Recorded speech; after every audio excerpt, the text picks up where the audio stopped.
Hi friends, good afternoon. నేను మీకోసం ఈరోజు ఎగ్ పొట్టు కర్రీ చేయబోతున్నాను. సో దీనికి నేను 4 పెద్ద సైజ్ ఆనియన్స్ కట్ చేశానండి చిన్నగా. అండ్ 5 ఎగ్స్, 3 పచ్చిమిర్చి, కొద్దిగా కరివేపాకు తీసుకున్నానండి. సో ముందుగా నేను స్టవ్ పైన బాణీ పెట్టాను.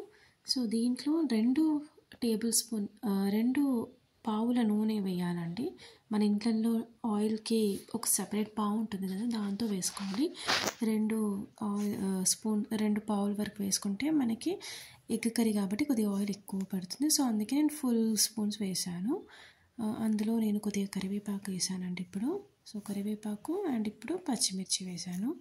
కొద్దిగా చిటపటలాడాక ఆనియన్స్ వేసుకుందామండి మనం. ఓకే,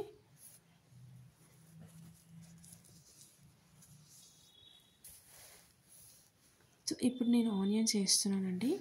సో ఆనియన్స్ కొద్దిగా మెత్తగా అవ్వడానికి నేను 2 టేబుల్ స్పూన్ సాల్ట్ వేస్తున్నాను. నేను రా సాల్ట్ వాడతాను కాబట్టి 2 టేబుల్ స్పూన్స్ వేస్తానండి. సో మీరు నార్మల్ సాల్ట్ వాడితే కనుక మీరు 2.5 వరకు వేసుకోవచ్చు. ఓకే,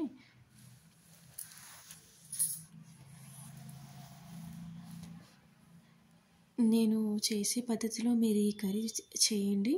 మీకు నీచు వాసన అనేది రాదండి ఎగ్ కర్రీలో, ఎందుకంటే చాలా బాగుంటుంది. నార్మల్గా ఎగ్ కర్రీ చేస్తే కనుక బౌల్స్లో అండ్ ప్లేట్స్లో మనకి హ్యాండ్లో తినేటప్పుడు చేతికి మనకి నీచు వాసన వస్తూ ఉంటుంది కదా. సో ఈ కర్రీ నేను ఇప్పుడు చేసే పద్ధతిలో చేస్తే కనుక మీకు వండిన బౌల్లో కానీ ప్లేట్స్లో కానీ మీ చేతికి కానీ నీచు వాసన అనేది రాదండి. సో ఇలా ట్రై చేయండి ఫ్రెండ్స్. ఓకే, సో సాల్ట్ వేసాక మనం మూత పెట్టుకోవాలండి. ఆనియన్స్ త్వరగా మగ్గిపోతాయి కాబట్టి. ఇప్పుడు ఒకసారి మళ్ళీ కలుపుకొని మనం ఇందులోకి చిటికెడు పసుపు, 1 స్పూన్ అల్లం వెల్లుల్లి పేస్ట్ వేసుకుందాము. ఓకే,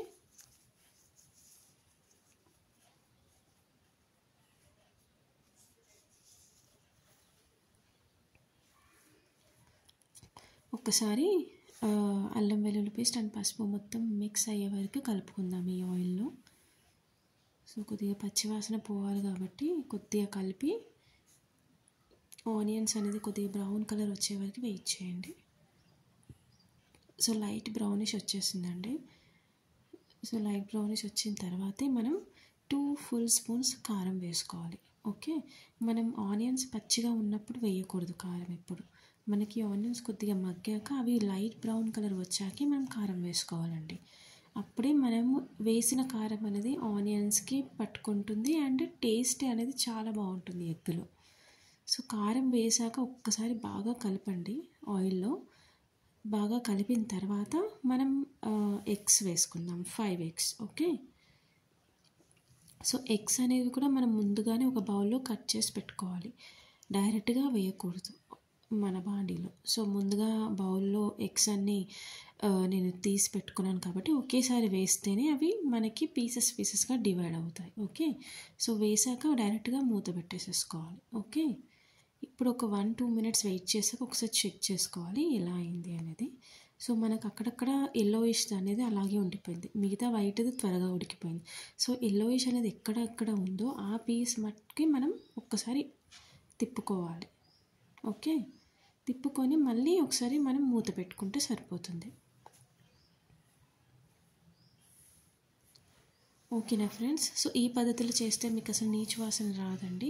సో మీరు ఇలానే ట్రై చేయండి. రెసిపీ చాలా బాగుంటుంది. ఎగ్ పొట్టు కర్రీ అనేది పిల్లలు కూడా చాలా ఇష్టంగా తినగలుగుతారు ఈ కర్రీని. ఓకే, సో ఇప్పుడు నేను మూత పెట్టి తీసి చూసేవరకు ఆ ఎల్లోయిష్ కూడా మనకి ఉడికినట్టుగా ఉంది. సో మొత్తం పీసెస్ అనేది ఇట్లా హాఫ్గా చేసి మనం తిప్పుతూ ఉండాలి. మనం మొత్తం కలిపేయవద్దు, మ్యారినేట్ అనేది చేయకూడదు. చేస్తే కనుక మనకి ఈ కర్రీకి ఉన్న టేస్ట్ అనేది తెలియదు. సో పీసెస్ కానీ మనం తిప్పుకొని మళ్ళీ ఒక్కసారి పెట్టుకోవాలి ఆయిల్లో. ఇదే ఆయిల్లోనే మనం కొద్దిగా వెయిట్ చేయాలి. ఇప్పుడు కొద్దిగా మనం ధనియాల పొడి వేసుకోవాలి పైనుంచి లైట్గా. ఓకే, 1 స్పూన్ వరకు వేసుకుంటే సరిపోతుంది. వేసుకొని మనం మూత పెట్టేసేసుకుందాం. ఒక 1-2 మినిట్స్ వెయిట్ చేసేసి స్టవ్ ఆఫ్ చేసేసేయాలి. ఓకే, అప్పుడు మనకి ధనియాల పొడి రెసిపీ అనేది ఎగ్ లోపలికి వెళ్ళిపోతుంది. సో ఆ పీసెస్గానే మనం కర్రీలాగా కలుపుకొని తింటే చాలా బాగుంటుంది టేస్ట్ అనేది. ఓకే, అసలు ఎగ్ కర్రీ అంటే చాలా ఇష్టపడతారు. ఇంకా కొంతమందికి బాయిల్డ్ ఎగ్గే ఇష్టం ఉంటుంది, కొంతమందికి ఎగ్ పొట్టు అంటే ఎక్కువగా ఇష్టపడరు, డ్రైగా ఉంటుంది అనేసి. బట్ ఇది అలా ఉండదు, కర్రీ లాగే ఉంటుంది. మనం కొద్దిగా కర్రీ వేసుకొని కొంచెం ఎక్కువ రైస్లో కూడా తినొచ్చు, ఎందుకంటే ఆనియన్స్ బాగా మాగాయి కాబట్టి మనకి కర్రీ టేస్ట్ అనేది చాలా చాలా బాగుంటుంది ఫ్రెండ్స్. మీరు ఒక్కసారి ట్రై చేయండి, చాలా బాగుంటుంది. దీనికి సైడ్కి నేను పచ్చిపులుసు చేస్తున్నానండి. దీనికి కాంబినేషన్ చాలా బాగుంటుంది. సో దీంట్లో చిన్న సైజ్ నిమ్మకాయ అంతా చింతపండు రసం తీసి పెట్టాను, ఒక చిన్న మీడియం సైజ్ ఆనియన్స్, 4 పచ్చిమిర్చి, కొద్దిగా సాల్ట్, లైట్గా షుగర్ అండి. ఓకే, సో ఫస్ట్ మనం ఈ ఆనియన్స్ని పులుసులో వేసేసుకుందాం. అన్ని ఆనియన్స్ పెద్ద సైజుగా కట్ చేసుకోవాలి ఆనియన్స్ అనేది. తర్వాత పచ్చిమిర్చి మనం మధ్యలోకి కట్ చేసుకున్నాం కాబట్టి అవి కూడా ఇందులో వేసేసుకోవాలి. ఓకే, వేసేసుకొని పులుసులో మనం కలుపుకోవాలి. ఈ ఆనియన్స్ అండ్ పచ్చిమిర్చి రెండు మిక్స్ అవ్వాలి కాబట్టి మనం పులుసులో బాగా ఇట్లా చేయితోనే కలిపితే మనకు ఆ టేస్ట్ అనేది పులుసుకు పడుతుంది. ఆనియన్ మిర్చి టేస్ట్ అనేది టేస్ట్ ఉంటుంది కదా, ఆనియన్ మిర్చి టేస్ట్ అంతా మనకి పులుసుకు పడుతుంది. సో ఇందులోనే మనం సాల్ట్ ఒకసారి వేసేసుకొని కలుపుకోవాలి. మళ్ళీ మనకి ఎంత సరిపోతుందో టేస్ట్కి సరిపడా మనం వేసుకోవచ్చు. నేనైతే 1 స్పూన్ వేస్తున్నానండి. ఇప్పుడు లాస్ట్లో మనం టేస్ట్కి సరిపడా మనం వేసుకోవచ్చు. ఓకే, సో సాల్ట్ వేసాక ఒక్కసారి చేయితో మళ్ళీ ఇలానే కలుపుకున్నాక చివరిలో కొద్దిగా షుగర్ వేసుకోవాలండి.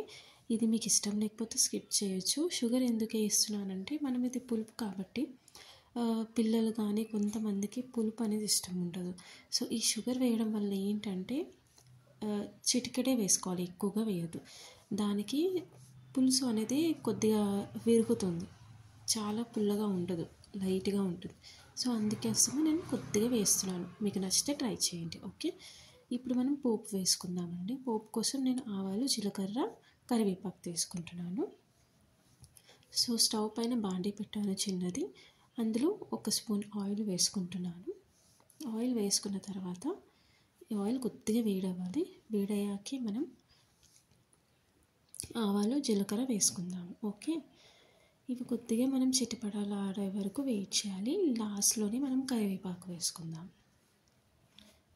ఇది ముందే మనం కరివేపాకు వేసుకుంటే ఏంటంటే ఆవాలది టేస్ట్ అనేది పోతుంది, ఎందుకంటే అది చిటపటలాడదు, పచ్చిగానే ఉంటుంది. సో అది కొద్దిగా వేగాకనే మనం లాస్ట్లో స్టవ్ ఆఫ్ చేసే ముందే మనం కరివేపాకు అనేది వేసుకోవాలి. ఓకే,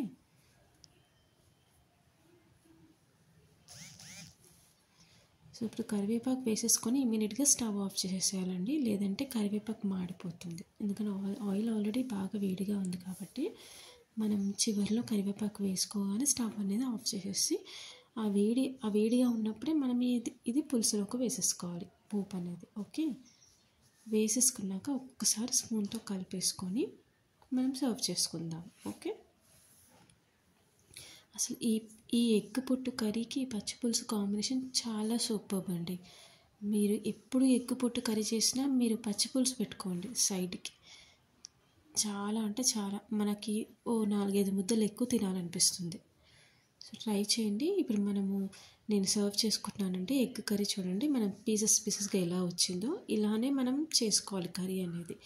ఓకే, మీరు కర్రీ ఎప్పుడైనా ట్రై చేసినప్పుడు కూడా దింపుకున్నప్పుడు కూడా ఇలా పీసెస్గానే ఉండాలి కర్రీ అనేది, అప్పుడే మనకి దీని టేస్ట్ అనేది తెలుస్తుంది. సో కలుపుకోండి, ఒకసారి చూడండి ఎంత బాగుందో టేస్ట్ అనేది. సో కలుపుకునేటప్పుడు కూడా మనకి కొంచెం కలుపుకున్న ఎంత అన్నంలో మనం ఎక్కువ అన్నంలో కూడా కలుపుకోవచ్చు ఈ కర్రీ అనేది. ఇలాగే మనం పచ్చి పులుసు వేసుకున్నాం కదా, సో అది వేసుకొని ఇది సైడ్ డిష్గా కూడా తింటే మాత్రం చాలా చాలా బాగుంటుంది ఫ్రెండ్స్. అసలు ఇండియన్ ఫుడ్ అంటే అసలు ఇంత టేస్టీ అనేది ఎక్కడ దొరకదు మన ఇలాంటి ఇండియన్ ఫుడ్ అనేది. సో మీరు తప్పకుండా ఈ రెసిపీని ట్రై చేయండి ఫ్రెండ్స్. ఓకేనా, మీకు నచ్చితే కనుక నా ఛానల్ని లైక్ చేయండి అండ్ సబ్స్క్రైబ్ చేయండి. ఓకే, థ్యాంక్ యూ ఫ్రెండ్స్, నా వీడియోస్ మీరు చూస్తున్నందుకు.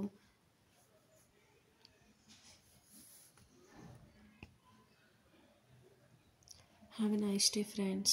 సో ఎగ్ కర్రీ అండ్ పచ్చిపులుసు ఈరోజు నా రెసిపీ ఇది. సో మళ్ళీ రేపు కలుద్దాం friends. Bye, have a nice day.